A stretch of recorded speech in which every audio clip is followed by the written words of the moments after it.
안녕하십니까. 완독을 돕는 독서소리입니다. 오늘 준비한 책은 스콧 피츠제럴드의 위대한 개츠비입니다. 가장 미국적인 소설을 한 가지 고르라고 한다면 망설임 없이 고를 미국을 대표하는 고전입니다. 화려하고 가정된 부와 파티가 가득한 세상, 돌이킬 수 없는 과거와 불안한 미래 속에 괴로워하는 한 인간의 등장으로부터 몰락까지 깊게 빠져들어 감상하실 수 있습니다. 지금 바로 위대한 개츠비로 가보겠습니다.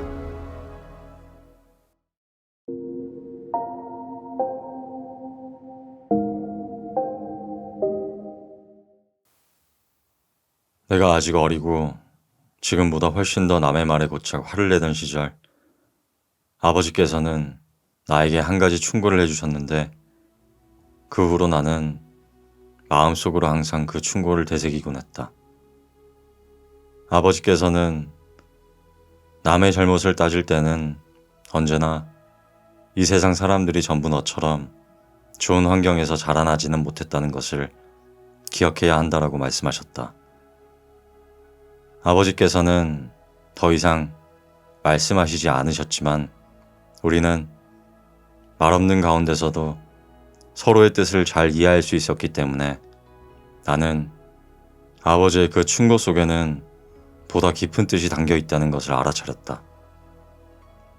그러나 아버지의 그 충고로 말미암아 나는 모든 판단을 될 수 있으면 뒤로 미루곤 했다. 그 습성으로 나에게는 이상한 기질이 가끔 나타났고 그것 때문에 성가시게 치근덕거리는 몇몇 사람들로부터 어려움을 겪기도 했다. 그런 성격을 가진 사람들은 나처럼 정상적인 사람이 나타나면 금방 눈치채고 가까이 오게 마련이다. 그 때문에 대학에서 나는 억울하게도 책략가라는 비난을 받기도 했다. 그렇게 된 데는 또 다른 이유가 있었는데 그것은 내가 세상에 알려지지 않은 거친 사람들의 은밀한 비애를 많이 알고 있었기 때문이다.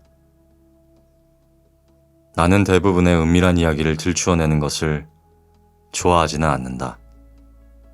어떤 확실한 근거로 은밀한 이야기가 드러나려 할 때면 나는 잠을 자는 척하거나 무엇에 몰두하는 척하거나 또는 저기에 찬 경박한 짓을 하곤 했다. 사실 젊은이들의 은밀한 이야기는 적어도 그것을 표현할 때 쓰는 말투도 대개 남의 말을 표절하게 마련이며 피할 수 없는 심리적인 압박감 때문에 제대로 표현이 되지 않는다. 그래서 때로는 어떤 의견 표명을 삼가고 있다는 것이 상대방에게 무한한 희망을 줄 때도 있는 법이다. 나는 아직도 나의 아버지께서 점잖게 말씀하셨고 나 역시 점잖게 되풀이한 예의범절에 대한 기본적 의식을 저마다 다르게 갖고 태어난다는 사실을 혹시 잊어버리기라도 한다면 무언가를 손해보는 것이 아닐까 하곤 염려하곤 했다. 이처럼 나의 너그러움을 한껏 과시하고 난 후에야 너그러움에도 한계가 있다는 것을 알게 되었다. 인간의 행동은 단단한 바위 위에 또는 질퍽한 늪에 그 근거를 줄 수 있다. 그러나 어떤 한계만 넘기게 되면 그 행위가 어떤 곳을 기반으로 해서 겉으로 드러나게 된 것이든 나는 상관하지 않는다. 작년 가을 동부에서 돌아왔을 때 나는 세상 사람들이 똑같은 차림을 하고 일종의 도덕적인 자세를 영원히 취해 주었으면 하고 바랐다. 다시 말해 무슨 특권이라도 지닌 듯이 사람의 마음속을 힐끗힐끗 들여다보며 야단스럽게 나서는 일에 진저리가 났다. 그러나 오직 한 사람, 이 책의 주인공인 개츠비만은 앞에서 말한 나의 반발에서 제외된 사람이다. 개츠비는 바로 내가 노골적으로 경멸한 모든 것을 포함하고 있는 대표적인 인물이었다.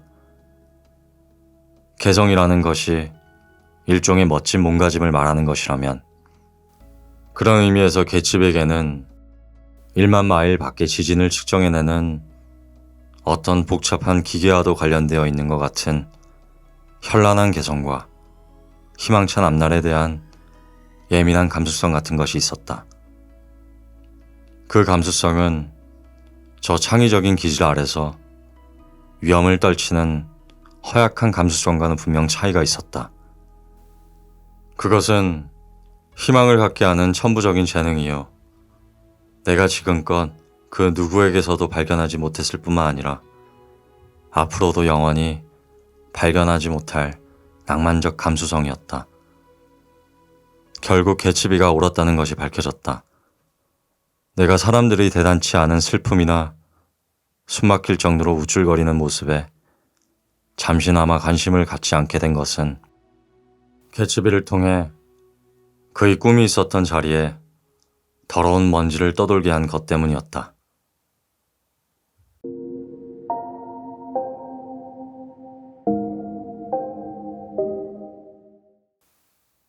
웨스트 에그의 내 집에 도착한 나는 차를 차고에 집어넣고 나서 마당에 내팽개쳐진 제초기에 잠시 걸터 앉았다. 바람이 불어오자 밤하늘에는 나무들이 서로 부딪히는 소리가 요란하게 울려 퍼졌다. 달빛 속에 움직이는 고양이 그림자가 어른거렸는데 그걸 지켜보느라 고개를 돌렸다가 나는 내가 혼자가 아니었음을 알게 되었다. 50피트쯤 떨어진 곳에 있는 내 이웃의 저택 그늘에서 어떤 사람이 손을 주머니에 찔러 넣은 채 은색 후추를 뿌려놓은 것 같은 별들을 쳐다보고 있었다. 어딘지 여유가 있어 보이는 못놀림과 잔디를 밟고 서 있는 다리의 확고한 자세가 그 사람이 개츠비임을 짐작하게 했다. 그는 우리 고장의 하늘 중에서 자기 몫의 하늘을 찾아내기 위해 나온 사람처럼 보였다. 나는 그를 부르기로 마음먹었다. 베이커 양이 저녁 식사 때 그의 얘기를 한 것이 소개 역할을 해줄 것 같았다. 그렇지만 나는 그를 부르지 않았다. 왜냐하면 그가 혼자 있는 것을 만족해하는 듯이 느껴졌기 때문이다. 그는 어두운 바다를 향해 기묘한 자세로 두 팔을 뻗치고 있었다. 나는 그와 멀리 떨어져 있기는 했지만 그가 몸을 떨고 있는 것을 확실히 알 수 있었다. 나는 자신도 모르게 바다 쪽을 힐끔 바라보았다. 하지만 어쩌면 부두의 끝일지도 모르는 곳에서 녹색 불빛 하나가 반짝이는 걸 보았을 뿐 다른 것은 전혀 알아볼 수가 없었다. 그런데 내가 다시 개츠비 쪽으로 시선을 돌렸을 때 그의 모습은 어느새 사라지고 없었다. 나는 불안스러운 어둠 속에 또다시 홀로 남게 되었다.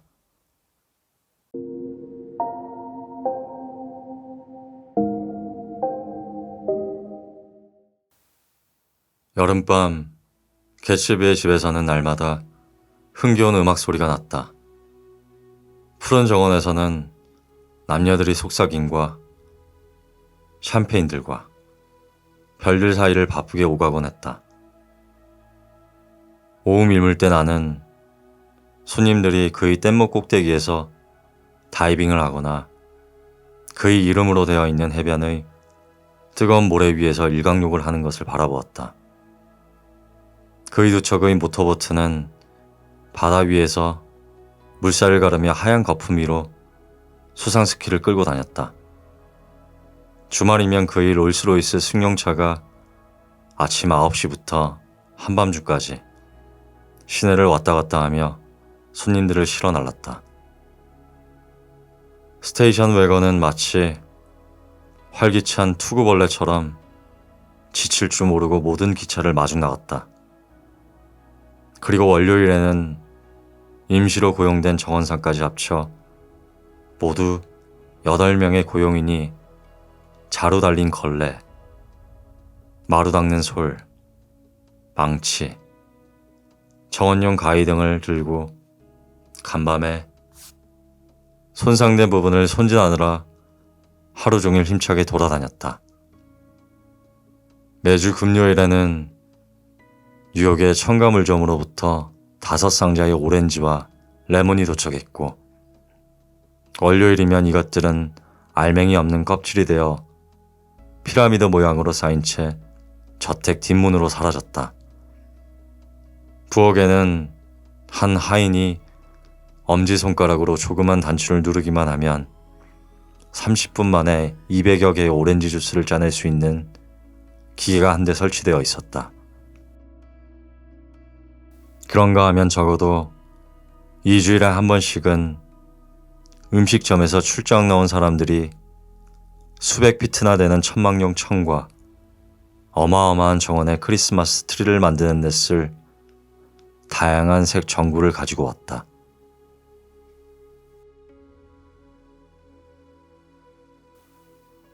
내가 개츠비의 저택에 처음으로 간 날 밤, 나는 초대된 몇몇 손님 중 하나라고 생각했다.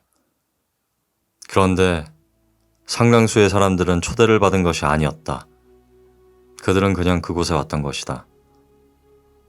롱 아일랜드로 오는 자동차를 타고 가다 보니 개츠비의 저택 앞에서 차가 멈춰 섰던 것이다. 일단 그곳에서 그들은 개츠비를 아는 사람으로부터 서로 소개되고, 그 다음부터는 유원지에서 지키면 되는 정도의 규칙에 따라 스스로 행동했다. 그들 중에는 개츠비를 만나보지 않은 채 돌아가는 사람도 있었으며, 단지 파티가 좋아서 오는 솔직한 마음이 초대장의 역할을 할 뿐이었다. 나는 실제로 초대를 받았다. 로빈 알 같은 파란 제복을 입은 운전사가 토요일 아침 일찍 개츠비가 보낸 놀라울 정도로 격식을 차린 초대장을 가지고 우리 잔디밭을 건너왔다. 거기에는 그날 밤에 조촐한 파티에 내가 참석해주면 자기에게는 다시 없는 영광이 될 것이라고 씌어 있었다. 또 나를 몇 번이고 본 적이 있고 오래전부터 찾아가려고 했으나 그때마다 사정이 생겨 기회를 놓쳐버렸다고 적고 있었다. 끝에는 위험 있는 필적으로 제이 개츠비라고 서명되어 있었다.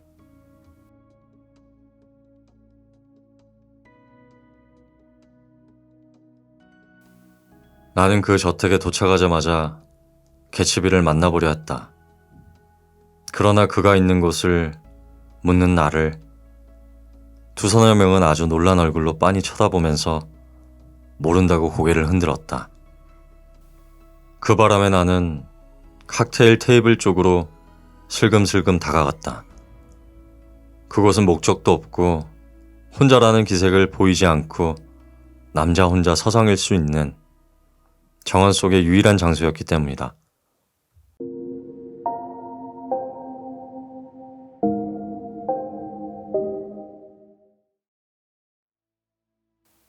우리는 내 또래의 한 남자와 호들갑스런 아가씨와 같은 테이블에 앉아 있었는데, 그 아가씨는 별일 아닌 이야기에도 커다란 웃음을 터뜨렸다. 나 역시 이젠 나름대로 분위기를 즐기고 있었다. 그 핑거볼보다 큰 잔으로 샴페인을 2잔이나 마셨기 때문인지 파티가 흥겹게 느껴졌다. 분위기가 좀 가라앉자 옆에 앉아있던 남자가 나를 보며 빙그레 웃었다. 어디선가 많이 본 인상인데요. 그는 공손하게 말했다. 혹시 전쟁 때 제1사단 소속 아니셨나요? 맞아요. 제28보병 연대에서 근무했었어요. 저는 1918년 6월까지 제16보병 연대에 소속되어 있었어요. 왠지 낯이 익다 했더니, 우리는 프랑스의 어떤 축축하고 잿빛이 도는 작은 마을에 대해 한동안 이야기를 나누었다. 그는 분명히 이 근처에 사는 것 같았다. 왜냐하면 그가 얼마 전에 수상기를 샀는데 내일 아침에 시승해 보려고 한다는 말을 했기 때문이다. 시간이 있으면 함께 타지요, 친구분. 해협의 해변 가까이 있으니까요. 몇 시예요? 당신이 편리한 시간 언제라도요. 내가 그의 이름을 막 물어보려는 순간 조던이 내게 고개를 돌려서 미소를 지었다. 이젠 재미를 붙였나요? 그녀가 물었다. 아까보다는 재미있군요. 나는 새로 사귄 사람에게로 다시 얼굴을 돌렸다. 이런 파티는 처음입니다. 아직 주인을 만나보지 못했으니까요. 저는 저기서 살아요. 나는 멀리 있는 보이지도 않는 울타리 쪽을 가리키며 말했다. 이 집 주인인 개츠비 씨가 운전사에게 초대장을 들려 제게 보냈더군요. 그는 내 말을 이해하지 못했다는 듯이 잠시 나를 바라보았다. 내가 개츠비입니다. 그가 재밌다는 듯 웃음을 띠며 말했다. 뭐라고요? 나는 소리쳤다. 이거 정말 실례했습니다. 난 당신이 알고 계신 걸로 생각했습니다만 친구분. 제가 주인 노릇을 제대로 못하고 있군요. 그는 이해한다는 듯이, 아니, 이해 이상의 뜻이 담긴 미소를 지어 보였다. 그것은 일종의 무한한 다짐이 담겨있는 한평생을 통해서 몇 번 볼까 말까 한 아주 진기한 미소였다. 그것은 한순간이었지만 세계 전체를 대하고 있었다. 아니, 대하고 있는 것 같았으며 그 다음에 억누를 수 없는 편견으로 상대방에게 호의를 베풀려고 온 정신을 쏟고 있었다. 그것은 상대방이 자신을 이해해 주기를 바라는 만큼 상대방을 이해해 주는 미소였고, 상대방이 믿어주기를 바라는 만큼 상대방을 믿어주는 확신이 있는 미소였다. 또한 상대방이 최선의 상태에서 전달하고 싶어하는 인상을 정확하게 파악했음을 암시하는 미소였다. 그런데 정확하게 그 시점에서 그 미소는 일순간에 사라졌다. 나는 30을 한두 살 넘긴 듯한 우아하며 건장한 청년을 보고 있었는데 빈틈없이 꾸민 그의 말투는 간신히 어색함을 면했다. 나는 그가 자기소개를 하기 얼마 전 말을 조심성 있게 골라 하고 있다는 인상을 강하게 받았다. 개츠비가 자신의 신분을 밝히고 있을 때 하인이 달려와 시카고에서 전화가 왔다고 했다.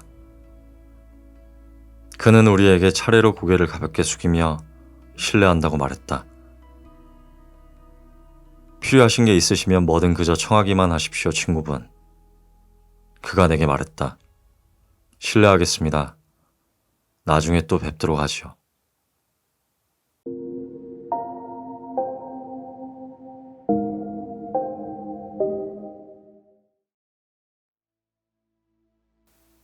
(7월) 말의 어느 날 아침 9시에 개츠비의 호화승용차가 자갈이 깔린 차도를 지나 나의 집 문 안까지 와서는 다양한 음색의 자동차 나팔로 요란스럽게 경적을 울려댔다. 그 전에 나는 그의 파티에 2번 참석했었고 그의 수상기에도 탔었으며 그의 간곡한 권유로 그의 소유인 해변도 여러 번 이용했었지만 그가 직접 나를 찾아온 것은 이번이 처음이었다. 안녕하신가요, 친구분? 오늘은 점심이나 같이 하려고 하는데 별다른 일은 없겠지요? 그는 잠시도 가만히 있지 못하는 미국인 특유의 몸놀림을 보이며 차의 계기판에 몸을 기대고 있었다. 그런 동작은 젊어서 무거운 짐을 들어올리는 일을 해본 적이 없거나 아니면 때때로 신경에 관계되는 운동을 한 데서 얻어진 보이지 않는 우아함에서 익힌 것이라 생각되었다. 그의 그런 행동은 침착성이 없는 경박스러움으로 느껴지기도 했다. 그는 잠시도 가만히 있지 못했다. 항상 발로 어딘가를 툭툭 치거나 손을 오므렸다 폈다 했다. 그는 내가 자신의 차에 감탄하는 것을 보았는지 조용히 말했다. 멋진 차죠. 그렇죠, 친구분. 그는 내가 더 잘 볼 수 있도록 차에서 뛰어내렸다. 이런 차를 본 적이 없나요? 나는 전에 본 적이 있었다. 그것은 많은 사람들이 본 적이 있는 차로 니켈 장식이 번쩍이는 짙은 크림색이었다. 굉장히 긴 차체에 여기저기가 화려한 장식들로 꾸며져 있었다. 그리고 연장 상자들이 불쑥불쑥 튀어나와 있었고 여러 단으로 복잡하게 끼워진 10여 개의 통풍창이 햇빛을 반사하고 있었다. 여러 겹의 유리로 둘러싸인 그 차를 타고 우리는 시내로 출발했다.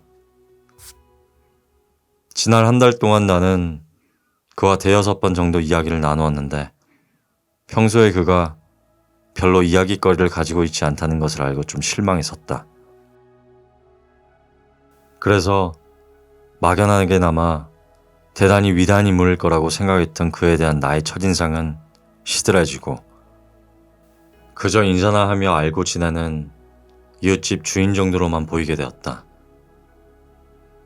그 무렵 그가 나를 찾아와 자동차를 같이 타게 되었던 것이다. 차가 웨스트에그 마을에 도착하기도 전에 개츠비는 자기가 하던 품위 있는 말을 멈춘 채 캐러멜색 양복의 무릎 부분을 손바닥으로 방정맞게 치고 있었다. 나 좀 봐요, 친구분. 그는 불쑥 이렇게 말해 나를 놀라게 했다. 나를 어떻게 생각하죠? 약간 압도되어 버린 나는 그 질문에 적당할 것 같은 평범한 말로 답변해 주었다. 그러면 내 인생에 대해 좀 얘기해 드리겠소. 하고 그는 내 말을 가로챘다. 당신이 들었을 그 많은 이야기로 나를 잘못 판단하는 것을 원치 않으니까. 그러고 보니 그는 자신의 저택에 있는 여러 개의 홀에서 이야기되었던 자신에 대한 야비한 비난에 대해 이미 알고 있는 것 같았다. 아무도 모르는 사실을 얘기하겠소. 그는 갑자기 오른손을 들어 하느님의 벌을 받겠다고 맹세했다. 나는 중서부 집의 어느 부잣집 아들로 태어났소. 부모님은 이미 돌아가셨지요. 나는 미국에서 자랐지만 교육만큼은 옥스퍼드 대학에서 받았어요. 나의 선조들이 모두 거기서 여러 해 동안 교육을 받아왔기 때문이지요. 그것은 우리 가문의 전통이에요. 그는 곁눈질로 나를 바라보았다. 문득 나는 조던 베이커가 그가 거짓말을 한다고 믿고 있었던 이유를 알게 되었다. 그는 교육은 옥스퍼드 대학에서 받았다라는 대목에서 질타를 받은 경험이 있는 것처럼 빠르게 말했다.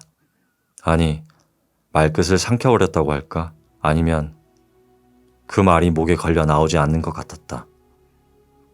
그렇게 의심하고 보니 그가 했던 얘기가 전부 거짓말처럼 여겨지고 결국 그에게 어떤 음모가 있는 것이 아닐까 싶었다. 중서부 어느 지방이지요? 하고 나는 별 생각 없이 물었다. 샌프란시스코예요. 그래요? 가족들은 모두 죽었지요. 그래서 나는 많은 재산을 물려받게 되었답니다.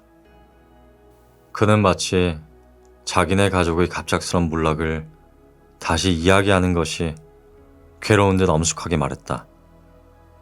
나는 한순간 그가 나를 놀리고 있다는 것이 아닐까 하고 의심했지만 그의 맑은 두 눈을 보고는 그렇지 않다는 것을 믿을 수 있었다. 그 이후로는 나는 유럽의 여러 수도, 즉 파리, 베네치아, 로마에서 인도의 젊은 왕자처럼 살아왔지요. 보석을 수집하고 맹수도 사냥하고 가끔 그림도 그렸는데 그것은 모두 나 혼자만의 일이었어요. 나는 어렸을 때 당했던 아주 슬픈 일을 잊어버리려고 했었습니다.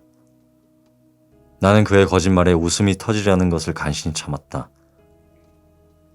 그가 지금 하고 있는 말은 속이 훤히 드러날 정도로 달가빠져서 마치 터번을 쓴 임금이 호랑이를 추격해 볼로뉴 숲을 누비면서 자기의 갖가지 본성을 드러내고 있는 것 같은 느낌밖에 주지 못했다.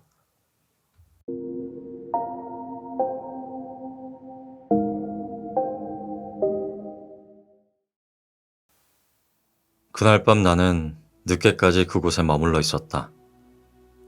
개츠비가 자신의 손님 접대가 끝날 때까지 기다려달라고 해서 꼭 있게 마련인 수영객들이 몸은 춥지만 마음은 들떠서 검은 해안으로부터 물러가고 머리 위로 바라보이는 객실들의 불이 꺼질 때까지 나는 정원 안에서 서성이며 시간을 보내고 있었던 것이다.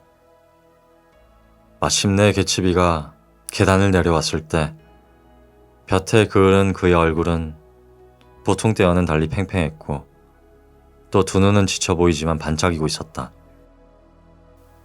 데이지가 오늘 파티를 별로 즐기진 않았지요. 그가 갑자기 말했다. 아니, 좋아했는데요. 아니에요. 좋아하지 않았어요. 그가 고집을 부렸다. 재미있어 하지 않았던 것 같아요. 그는 계속해서 침묵했고 나는 그의 말 못할 침울함을 대충 짐작했다.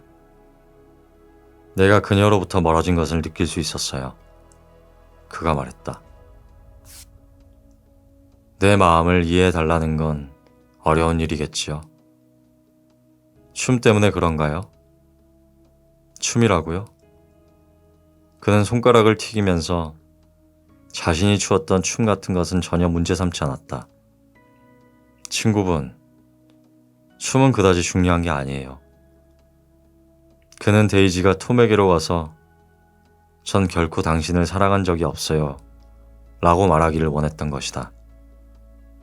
데이지의 그 말이 5년이라는 세월을 지어버린 다음에라야 그들은 보다 실질적인 해결 방안을 세울 수 있게 되는 것이다. 그러한 방법 가운데 하나는 데이지가 자유의 몸이 된 다음 함께 루이빌로 돌아가 그녀의 부모님으로부터 승낙을 얻어 결혼하는 것이다. 마치 5년 전으로 되돌아간 것처럼. 그런데 그녀는 이해하지 못하고 있어요. 그가 말했다. 전에는 이해했는데 말이에요. 그녀와 난 몇 시간이고 함께 앉아있곤 했지요. 그는 갑자기 입을 다물어 버리고는 과일 껍질과 버려진 파티 회원권과 짓밟힌 꽃이 깔려있는 황량한 마당을 왔다 갔다 했다. 나라면 그녀에게 그렇게 많은 부담을 주지 않을 거예요. 나는 내 생각을 말해보았다. 과거는 돌이킬 수가 없잖아요. 과거를 되풀이할 수는 없단 말인가요? 그가 믿을 수 없다는 듯이 날카롭게 소리쳤다. 무슨 소리예요? 과거도 되풀이할 수 있어요. 그는 마치 과거가 자신의 손에 미치는 곳에서 숨어 기다리고 있기라도 한 듯이 성난 눈초리로 주위를 둘러보았다. 난 모든 것을 예전과 같이 할 거예요. 그는 단호하게 고개를 끄덕이며 말했다. 그녀도 두고 보면 알 겁니다. 그는 자신의 과거에 대하여 많은 이야기를 했다. 나는 급기야 그는 어쩌면 데이지를 사랑하기에 이르렀던 자신의 어떤 신념 같은 것을 다시 찾아내려고 노력하고 있는 건지도 모른다는 결론을 내렸다. 그때부터 그의 인생은 혼란스러워지고 엉망이 되었던 것이다. 그러나 만약 그가 어떤 출발점으로부터 되돌아가서 모든 것을 천천히 되풀이할 수만 있다면 분명 그는 그것이 무엇이었는지를 찾아낼 수 있을 것이다. 5년 전의 어느 가을밤 그들은 낙엽이 지는 거리를 지나서 나무 한 그루 없는 보도가 달빛으로 하얗게 빛나는 곳에 이르렀다. 거기서 걸음을 멈춘 그들은 몸을 돌려 서로를 마주보았다. 1년에 2번 계절이 바뀔 때면 찾아오곤 하는 신비로운 흥분이 감도는 감미로운 밤이었다. 집들로부터 새어나오는 고요한 불빛이 어둠 속으로 부드럽게 스며들었고 하늘의 별들 사이에서는 희미한 별빛이 더욱 빛을 발하고 있었다. 개츠비가 곁눈질해 보니 보도의 블록 벽돌이 정말로 하나의 사닥다리 모양을 형성해서 가로수 위쪽에 있는 신비로운 곳까지 아득히 쌓여 있었다. 만약 그 혼자 간다면 거기까지 올라갈 수 있을 것 같았고 일단 그곳에 올라서면 꿀물을 마음껏 마실 수 있을 것 같았다. 데이지의 하얀 얼굴이 그의 얼굴 가까이 다가오자 그의 가슴은 더욱더 세차게 고동쳤다. 그는 자기가 이 아가씨에게 키스하여 공기 속으로 사라지는 숨결을 잡을 수 있을 것 같았다. 그리고 지금까지 방황했던 마음이 제자리를 찾아갈 것이라고 믿었다. 그래서 그는 소리 굽새가 어떤 별에 부딪혀서 내는 소리에 귀를 기울이면서 한동안 더 기다렸다. 그리고 나서 그는 그녀에게 키스했다. 그의 입술에 닿자 그녀는 꽃처럼 활짝 피어나 그를 받아들였다. 그들의 결합은 완벽하게 이루어졌다. 그가 들려준 모든 이야기를 통해서 그리고 심지어 놀랍기까지 했던 그의 감상을 통해서 내 머릿속에서는 어떤 기억이 되살아났는데 그것은 아주 오래전에 어디선가 들은 적이 있는 희미하게 떠오르는 리듬과 잃어버린 말들의 단편이었다. 잠시 내 입속에서는 어떤 말이 형태를 갖추려고 애썼고 내 입술은 마치 한 줌의 놀란 공기를 내뿜으려는 것이 아니라 조금이라도 더 움직이려고 애를 쓰는 벙어리의 입술처럼 벌어졌다. 그러나 내 입술은 끝내 아무 소리를 내지 못했으며 내가 거의 다 했던 그 말은 영원히 입 밖에 내지 못했다.